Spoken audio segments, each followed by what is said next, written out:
ఇది చాలా విశేషమైనటువంటి క్షేత్రం, కాశ్మీర్ క్షేత్రం. శ్రీ శంకర భగవత్పాదులు వారు మనకి చెప్పిన విధంగా అహం బ్రహ్మాస్మి అనే ద్వారము,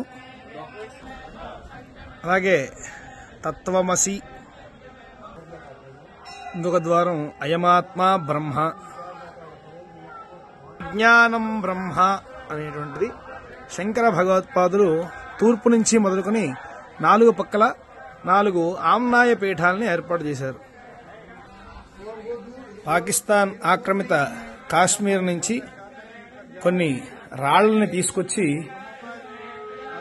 ఇక్కడ తేత్వాల్ అనే గ్రామంలో శ్రీ శారదా అమ్మవారి పంచలోహ విగ్రహ ప్రతిష్టాపనని శ్రీ శంకర భగవత్పాదుల అనుగ్రహం చేత, అదేవిధంగా సర్వజ్ఞపీఠమైనటువంటి శ్రీ శ్రీ శ్రీ భారతీ తీర్థ మహాస్వామి వారి యొక్క అనుగ్రహం చేత విధుశేఖర భారతీ మహాస్వామి వారు ఇక్కడ ఈ పంచలోహ విగ్రహ ప్రతిష్టాపన అనే కార్యక్రమాన్ని చేశారు. ఇక్కడ మహాసరస్వతి స్వరూపంగా అమ్మవారు కాశ్మీరేతు సరస్వతి అని ఏ విధంగా చెప్తామో ఆ రకంగా ఇక్కడ అమ్మవారిని పంచలోహ విగ్రహ ప్రతిష్టాపన అనే కార్యక్రమాన్ని చేశారు.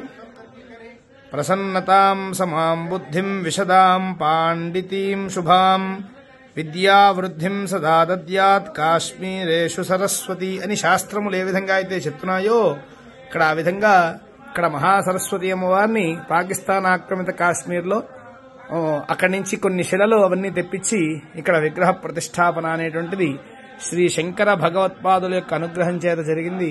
ఈ విధంగా ఈ క్షేత్ర మహాత్మ్యాన్ని మనం చూస్తూ ఉన్నాము. ఇక్కడ మనకి కనిపించే కిషన్ గంగా అనే నదీ తీరం ఉంది. ఆ నదీ తీరానికి అవతలంతా కూడా పాకిస్తాన్ ఆక్రమిత కాశ్మీర్, మనం యువతల ఒడ్డంతా కూడా మన సనాతన ధర్మం వర్ధిల్లేటువంటి భారతదేశంలో మనం ఉన్నాం. గర్వించదగ్గ విషయం, ఈ పరిపాలనలో ఇంత గొప్ప క్షేత్రాన్ని మనం చూడగలుగుతూ ఉన్నాం. ప్రతి భారతీయుడు కూడా ఈ పాకిస్తాన్ ఆక్రమిత కాశ్మీర్కి యువతల ఉన్నటువంటి ఈ తేత్వల్ అనేటువంటి గ్రామం, అక్కడ ఉన్నటువంటి సరస్వతి అమ్మవారి క్షేత్రాన్ని మనం సందర్శిస్తూ ఉన్నాము. అందరం కూడా ఆ అమ్మవారి యొక్క పరిపూర్ణ అనుగ్రహాన్ని అందరూ కూడా పొంది లోకమంతా సుభిక్షంగా ఉండాలని విశ్వసిస్తూ ఉన్నాం.